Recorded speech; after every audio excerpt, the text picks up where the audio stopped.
इस वक्त की बड़ी खबर आपको बता दें, बीजेपी प्रदेश अध्यक्ष मोहन लाल बड़ोली पहुंचे सिरसा। जिला सिरसा के कोर ग्रुप के साथ हुई बैठक। बीजेपी जिला अध्यक्ष पूर्व सांसद सुनीता दुग्गल सहित कार्यकर्ता मौजूद। बीजेपी के सदस्यता अभियान, निकाय चुनावों और मुख्यमंत्री के सिरसा के संभावित दौरे और विभिन्न मुद्दों को लेकर की चर्चा। सदस्यता अभियान को लेकर बोले बड़ोली, प्रत्येक बूथ पर भारतीय जनता पार्टी को मजबूत करने के लिए संगठन का पर्व है। ये प्रत्येक बूथ पर 250 साधारण सदस्य और 3 सक्रिय सदस्य बनाना लक्ष्य। 35 लाख साधारण और 20,000 सक्रिय सदस्य अभी तक बने। 18 दिसंबर से मुख्यमंत्री नायब सिंह सैनी 11 विधानसभा क्षेत्रों के करेंगे धन्यवादी दौरा। 24 दिसंबर को नायब सिंह सैनी सिरसा में सामाजिक कार्यक्रम में करेंगे शिरकत। विधानसभा में जिन सीटों पर हारे, वहां की जनता का विश्वास जीतने का काम करेंगे। सिरसा लोकसभा में से 9 में से 8 विधानसभा सीटों पर हार के सवाल पर बोले बड़ोली, जो भी कमी रही है उसी को लेकर सारी प्रक्रिया चल रही है। आने वाले समय में बीजेपी सिरसा लोकसभा जीतेगी। किसानों के आंदोलन को लेकर बोले मोहन लाल बड़ोली, हरियाणा सरकार के खिलाफ कोई भी किसान आंदोलन नहीं। 24 फैसले एमएसपी पर खरीद रही हरियाणा सरकार। पंजाब सरकार की जिम्मेदारी है कि वो किसानों के साथ बैठक बात करे। वन नेशन वन इलेक्शन से देश को विकसित बनाने में एक बड़ी पहल। कांग्रेस द्वारा ईवीएम पर उठाए जा रहे सवालों पर बोले कांग्रेस के लोग भ्रष्टाचार में डूबे हुए हैं और इस प्रकार की कल्पना करते हैं। कांग्रेस को जब कोई सहारा नहीं मिलता तो ईवीएम को दोषी ठहराते हैं। ये हमारा भारतीय जनता पार्टी का जो संगठन का पर्व है और इसमें साधारण सदस्य बनाना और सक्रिय सदस्य बनाना, 2 प्रकार के सदस्य इसमें बनते हैं। पूरे हरियाणा प्रदेश में 20,629 बूथ हैं। प्रत्येक बूथ पर 250 साधारण सदस्य भारतीय जनता पार्टी के बने और प्रत्येक बूथ पर 3 सदस्य सक्रिय बने। जो कार्यकर्ता 50 सदस्य साधारण बनाता है, वही कार्यकर्ता सक्रिय सदस्य बनता है। इस प्रकार से पूरे हरियाणा प्रदेश में प्रत्येक बूथ पर भारतीय जनता पार्टी की जो बूथ की इकाई है उसको मजबूत करने के लिए ये हमारा संगठन का पर्व चला है। और कल 8 बजे तक 35 लाख से ज़्यादा सदस्य भारतीय जनता पार्टी के बने हैं और 20,000 सदस्य सक्रिय बने हैं।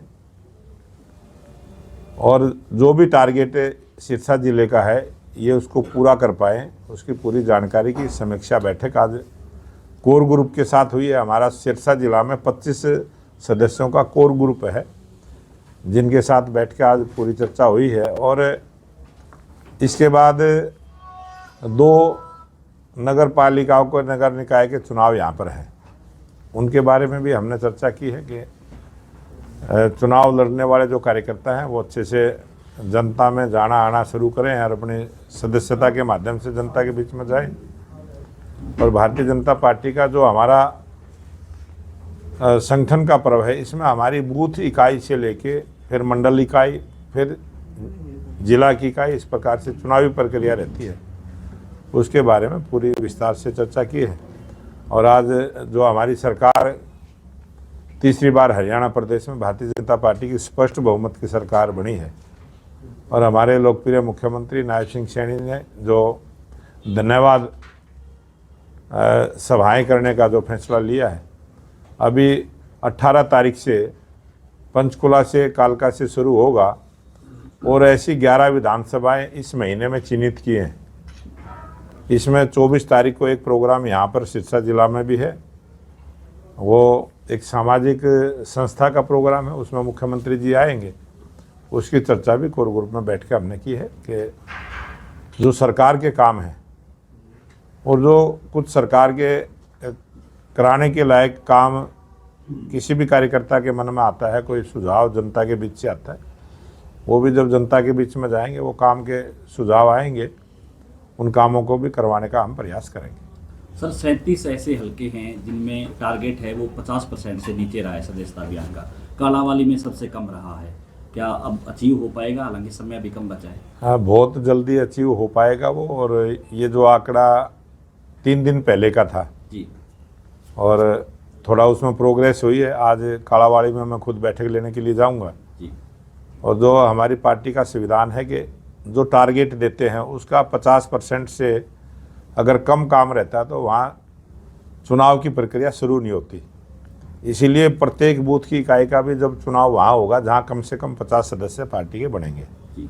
ये एक पार्टी का संवैधानिक रूप से चलने वाली, लोकतंत्र की परंपराओं को मानने वाली हमारी पार्टी है और हम उसी के सिद्धांत पर चलते हुए काम करते हैं। और मुझे पूरा विश्वास है कि हरियाणा प्रदेश की जो 90 विधानसभाएं हैं और 313 मंडल हैं, प्रत्येक मंडल में चुनाव होंगे और प्रत्येक मंडल अपने टारगेट को पूरा करेगा। 48 सीटें बीजेपी ने 90 में से ली हैं, 42 पर नुकसान झेला है, हालांकि कांग्रेस 37 पे रहेगी। क्या चुनाव की समीक्षा अभी तक आप कर पाए हैं?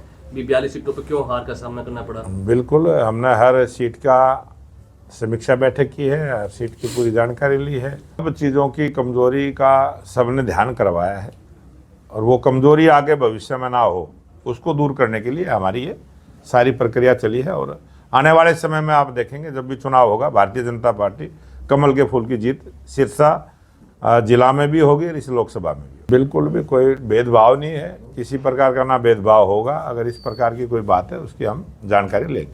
Sir, one nation one election का प्रस्ताव कैबिनेट ने दिया, क्या मानते हैं? वन नेशन वन इलेक्शन है देश को विकसित राष्ट्र बनाने में बहुत बड़ी पहल इससे होगी। और जिस प्रकार से पूरे देश में वन नेशन वन राशन ये लोकप्रिय प्रधानमंत्री नरेंद्र मोदी जी ने शुरू किया, वन नेशन वन ग्रिड, पूरे देश में बिजली की व्यवस्था सबको बराबर से मिले, पूरे देश में विकास के काम हो, समान गति के साथ हो, हर विधानसभा में हो, हर प्रांत में विकास समान गति के साथ हो, ये हमारी सरकार की प्राथमिकता है।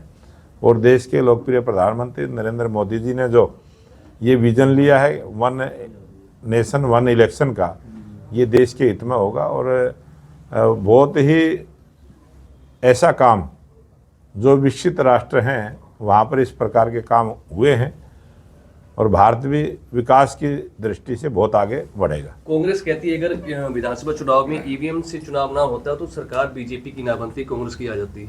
ये इस प्रकार की कल्पना कांग्रेस के लोग करते रहे हैं और वो भ्रष्टाचार में डूबे हुए हैं। वो हम हर जगह भ्रष्टाचार ढूंढते हैं और जब उनको कोई भी नहीं सहारा मिलता तो बेचारी ईवीएम को ही दोषी ठहराते हैं। ये कांग्रेस की जो जनवरी में चुनाव होंगे नगर निकाय के, तो वो कहते हैं कि अगर ईवीएम से ना हो तो रिजल्ट बेहतर मिल सकते हैं। वो कांग्रेस वाले तो इस देश को पीछे ले जाना चाहते हैं और भारतीय जनता पार्टी इस देश को आगे ले जाना चाहती है। और जनता ने देखना है पीछे कौन खींच रहा है, आगे कौन लेके जा रहा है।